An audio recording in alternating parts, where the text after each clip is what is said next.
नमस्कार दोस्तों, आज मैं आप लोगों के साथ एक चौंकाने वाली न्यूज़ साझा करूंगा। न्यूज़ है जम्मू कश्मीर से। आप लोगों को सभी को पता है कि जम्मू कश्मीर से जो है विशेष राज्य का दर्जा 5 अगस्त 2019 को उठा लिया गया था।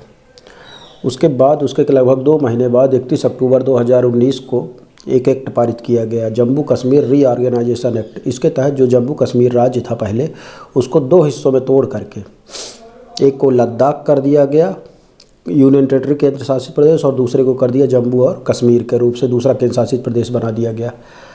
अब जब दूसरा जम्मू केंद्र शासित प्रदेश बन गया तो यहाँ पर एक विधानसभा का स्ट्रक्चर रखा गया है, जैसे कि दिल्ली और पांडिचेरी में है।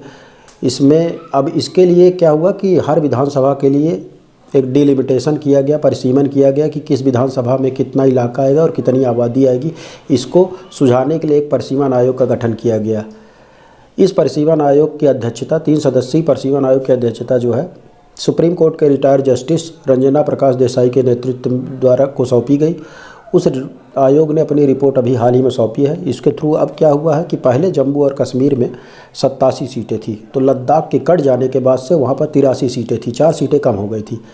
अब क्या किया कि नए पैनल ने अपनी परिसीमन रिपोर्ट में 83 से सीटें बढ़ाकर 7 सीटें बढ़ाकर टोटल 90 सीटें कर दी हैं। मतलब जम्मू कश्मीर की विधानसभा में अब टोटल 90 सीटें होंगी। अब 90 में से उसने क्या किया है कि जम्मू और कश्मीर में 2 संभाग है, 2 रीजन आते हैं। एक जम्मू संभाग, एक होता है कश्मीर संभाग। तो कश्मीर संभाग में जो है मुस्लिमों की जो है वो आबादी ज़्यादा बहुतायत है। वहाँ जो भी विधायक चुने जाते हैं वो मुस्लिम कम्युनिटी से ही चुने जाते हैं, उन्हीं की वोट परसेंटेज बहुत ज़्यादा है। जम्मू हिंदू बाहुल बेल्ट है, यहाँ पे बौद्धिस्ट भी रहते हैं, तो यहाँ पर हमेशा हिंदुओं की मेजोरिटी की ही सरकारें आती हैं, मतलब विधायक चुने जाते हैं। तो जम्मू में पहले जो 87 सीटें थी, जम्मू में टोटल पहले थी 46 सीटें, और यहाँ पे कश्मीर में जो पहले थी 46 सीटें थी कश्मीर घाटी में, और जम्मू में थी 37 सीटें। अब नए डेवलपमेंट के तहत जब 7 सीटें बढ़ी तो 6 सीटें जम्मू में बढ़ाई गई हैं। तो जम्मू में टोटल सीटें हो गई 37 और प्लस 6 43 सीटें हो गई हैं वर्तमान में, और कश्मीर वैली में 1 सीट बढ़ाई गई है, तो कश्मीर में हो गई है 47 सीटें, टोटल 90 सीटें हो गई हैं। लेकिन इसमें क्या हुआ है कि इस परिसीमन करते समय सिर्फ जनसंख्या को एक मानदंड नहीं रखा गया है। इसके तहत मानदंड मतलब एक तरीके से कि कॉन्स्टिट्यूशन डिसाइड करने के लिए, विधानसभा क्षेत्र डिसाइड करने के लिए उसमें एक तो जनजातियों को शामिल किया गया था, जनसंख्या के साथ ही जनजातियों को प्रतिनिधित्व मिले। उसके बाद उसमें एक दुर्गम क्षेत्र को एक मानक बनाया गया था कि जो इलाके बहुत दुर्गम होंगे तो वहाँ पर छोटी कॉन्स्टिट्यूटिव बनाई गई, छोटी जनसंख्या को लेकर बनाया जाएगा। जैसे कुछ क्षेत्र जो है जहाँ पर सिर्फ 51,000 की आबादी है, कुछ क्षेत्र ऐसे हैं, विधानसभा क्षेत्र ऐसे बनाए गए हैं जहाँ 1,91,000 तक की आबादी है, लगभग 3 गुना ज़्यादा आबादी है। इसके बाद उन्होंने धर्मों का भी रिप्रेजेंटेशन रखा कि बौद्धिस्टों को भी पर्याप्त रिप्रेजेंटेशन मिले, एक मतदाता के रूप में भी और उनको एक प्रतिनिधि के रूप में भी। तो इस तरीके से 16 सीटें जो है SC और ST के लिए भी वहाँ पर रिजर्व की गई हैं। तो अभी जैसे वहाँ पर कुछ जनजातियाँ थी, जैसे गुज्जर बकरवाल वगैरह थी, इनको राजनीति में कोई प्रतिनिधित्व नहीं था, इनके लिए सीटें आरक्षित नहीं थी। पूरे देश से अलग इनके लिए एक नियम कानून चलता था। जैसे इनको कुछ रिफ्यूज़ी वगैरह थे जो पहले भारत पाक के युद्ध के समय जो पाकिस्तान से आकर के भारत में बस गए थे, लेकिन उनको जो है ना वोट देने का अधिकार था, ना सरकारी नौकरियों में उनको रिजर्वेशन था। इसी तरीके से न लोकल चुनाव, न विधान असेंबली चुनाव में उनको मतदान करने का अधिकार था। तो इस बार उनको भी इस पैनल में शामिल किया गया है। इस पैनल ने अपने मतलब एक तरीके से मुख्य धारा में लाने का प्रयास किया गया है। तो अब 9 सीटें शेड्यूल ट्राइब के लिए और 7 सीटें जो है इसके लिए SC शेड्यूल कास्ट के लिए अब आरक्षित की गई हैं। तब इस तरीके से अगर अभी तक क्या था कि 75 साल बाद, आज़ादी के 75 साल बाद जम्मू और कश्मीर में कभी भी कोई हिंदू मुख्यमंत्री नहीं बन सकता था, ना ही बनने की कोई संभावना थी। अब क्या हुआ, नए डेवलपमेंट के तहत तब ये हुआ है कि जम्मू से ज़्यादातर हमेशा यही एक इतिहास रहा है कि हमेशा हिंदू विधायक चुने गए हैं, और कश्मीर से जो है वैली से हमेशा मुस्लिम विधायक चुने गए हैं।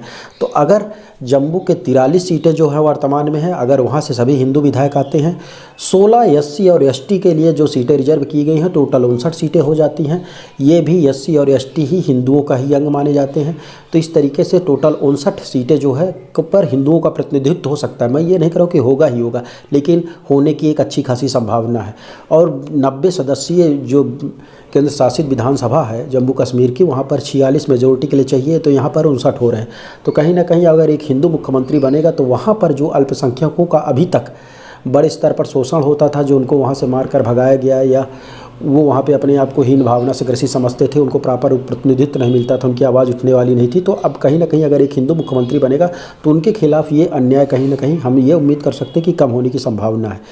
लेकिन वहीं दूसरी तरफ जम्मू कश्मीर की जो राजनीति करने वाली मुख्य धारा की जो राजनीतिक पार्टियां हैं, चाहे नेशनल कॉन्फ्रेंस हो, चाहे महबूबा मुफ्ती की पीपुल्स डेमोक्रेटिक पार्टी हो, सज्जाद लोन की पार्टी हो, अलगाववादी हो, सभी सरकार की इस परसिमल पैनल की रिपोर्ट का पूरी तरीके से विरोध कर रहे हैं। जाहिर सी बात है वो इसको शंका की नज़र से देख रहे हैं। परसिमन आयोग ने उनसे उनकी शंकाएँ जो है मांगी है, भैया कि आपकी जो वो हो आप अपनी आपत्तियाँ दर्ज करवा दो, तो उन्होंने अपनी आपत्तियाँ दर्ज करवाई हैं। और उनका जाहिर सी बात है कि अगर हिंदू मुख्यमंत्री बनने के समीकरण बनेंगे तो वहाँ की जो राजनीति करने वाली धारा है इस विचार को बिल्कुल भी एक्सेप्ट नहीं करेंगी। और परसिमन आयोग ने कहा भी है कि हमारा जो परसिमन के थ्रू जो क्षेत्रों को निर्धारित करने का क्राइटेरिया था वो केवल जनसंख्या नहीं था, वो सभी जनजातियों को प्रतिनिधित्व मिले, सभी धर्म के लोगों को प्रतिनिधित्व मिले, भौगोलिक क्षेत्रों को उसमें शामिल किया गया है क्राइटेरिया के रूप में कि दुर्गम क्षेत्रों के लिए हम छोटी जनसंख्या को लेकर भी एक विधानसभा कॉन्स्टिट्यूंसी बना सकते हैं। तो कई मानदंडों के आधार पर परसिमन किया गया है। परसिमन आयोग की जो रिपोर्ट होती है उस पर आप कोर्ट में चैलेंज नहीं कर सकते हैं। लेकिन जम्मू कश्मीर का मामला अभी थोड़ा सा अलग है, क्योंकि इसको विशेष राज्य का दर्जा दिया गया था और ये जो वहाँ की पार्टियां हैं, नेशनल कॉन्फ्रेंस हो या तो पीडीपी, ये कह रहे हैं कि अभी ये 370 अनुच्छेद हटाए जाने का मामला भी सुप्रीम कोर्ट में विचाराधीन है। तो इस तरीके के परसिमन आयोग की रिपोर्ट लाने का कोई औचित्य नहीं है, वो इस बात को लेकर विरोध कर रहे हैं। तो कहीं ना कहीं अगर आप देख रहे हैं कि अगर इस परसिमन आयोग की रिपोर्ट लागू हुई तो कश्मीर में जो है एक हिंदू सीएम होगा और वहाँ हिंदू हितों को बढ़ावा मिलेगा। और कहीं ना कहीं देश में जो आप एक बहस चल रही है भारतीय जनता पार्टी और विपक्षी दलों के बीच में कि हिंदू मुसलमान हर मुद्दे में ये सरकार करती है, तो सीए और एनआरसी के बाद एक नया विवाद जम्मू कश्मीर को लेकर भी होना निश्चित है। Thank you very much.